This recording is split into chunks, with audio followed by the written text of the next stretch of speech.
Booster Gold is a hero, an icon, a brand. He's a vigilante protecting the streets of Metropolis, and also the head of his own PR company. He's a wink and a catchphrase. He's fame and fortune incarnate. But the number one thing to know about Booster Gold, he's 100% full of shit. Michael John Carter was your average star college football player from the 25th century. His future in the future was bright until his mother caught a devastating illness they couldn't afford to treat. Forced into a corner, Michael was caught betting on his own games in order to pay for the treatment. Should have moved to future Canada. While his mother did survive, Michael found himself in jail. After his time, he just managed to land a job as a security guard at the Metropolis Space Museum and stumbled upon the exhibit on 20th century superheroes. Which inspired him to become a superhero too. Kind of. Actually, he stole all the hero tech he could, and turns out it was the real deal, including a goddamn time machine. Oh yeah, great idea. Let's just leave that shit lying around in the museum that hires ex-cons as security. Alongside his own C-3PO bot, Skeet, Michael took a trip to the past. He used his knowledge of future events to profit off the stock market and form his own company, Gold Star Incorporated. It's pretty clever of him. Clever like a fox? Because Michael J. Fox played the guy from Back to the Future, and he went back in Sports Almanac. This PR firm and merchandising house would eventually introduce him as a self-made superhero celebrity, Gold Star. Except Ronald Reagan misheard the name as Booster Gold, and it stuck. Well, now he sounds like a trading card pack. Don't get the wrong idea, Michael didn't initially become a superhero for altruistic means. Even Superman, the most positive man alive, believed Booster Gold to be a huge dick.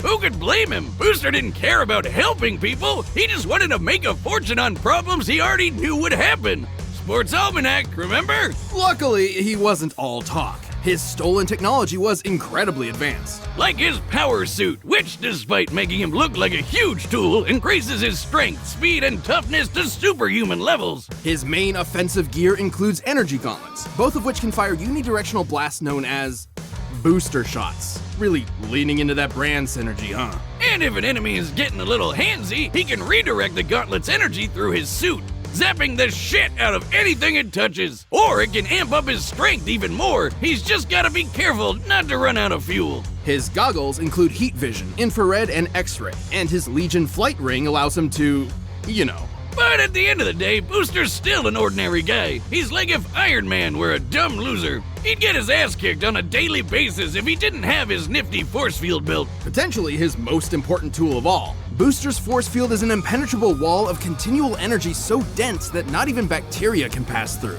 It can shrug off physical and energy attacks as well as weirder stuff like mind control. From the likes of Maxwell Lord, no less. A telepath powerful enough to brainwash the entire planet. Booster can even remove his force field and wrap it around something else to protect them or to crush them into nothingness, like my heart after 7th grade prom. Perhaps this suit's most bizarre ability is his mass dispersion field. Instead of blocking attacks, this field absorbs matter and spits it back out. Obviously, if applied to a human being, the results would be me at my 7th grade prom. And while Booster originally needed a time machine to travel to the past, he has since integrated temporal circuitry into his suit, allowing him to travel the time stream at will or just stop it entirely. He can even hang out with his past and future selves. Booster managed to fight alongside the Justice League. There he met fellow D-lister Blue Beetle, kicking off the most wholesome bromance ever. To be fair, Booster wasn't just an empty charlatan. Sure, he used his future technology to pretend he had superpowers, but as time went on, his acts of heroism became real and often required sacrifice. Perhaps his friendship with Blue Beetle helped mold him into the selfless hero he later became. As much of a doofus as he can be, he's also kicked his fair share of ass. He's managed to go toe-to-toe with heavy hitters like Doomsday and Maxima. He's moved quick enough to dodge beams of light, even flying fast enough to keep up with Flash and tap into the Speed Force. You know, the extra-dimensional energy field that controls all kinetic energy in the multiverse. And his force field is no joke. It took hits from gods like Trigon, and even withstood a blast that was breaking down the Earth at the subatomic level. It doesn't make him invincible. His force field is powered by the same energy source as his gauntlets, so using Using too much of either will deplete the other. He's also a huge showboat and will take any opportunity he can to get rich quick, like the time he and Blue Beetle stole Justice League funds to set up a casino on a tropical island, which turned out to be a lie. True story. It was weird.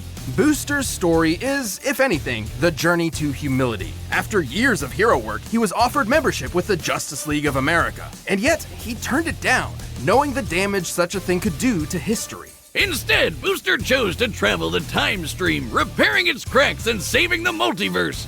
His mom was pretty proud of him. The important thing is that he chose a life he could not publicize. He'd be saving the world behind the scenes. It may not have been what he originally planned, but Booster Gold would ultimately become the greatest hero you've never heard of. I am Booster Gold, the greatest hero you've never heard of. Until now!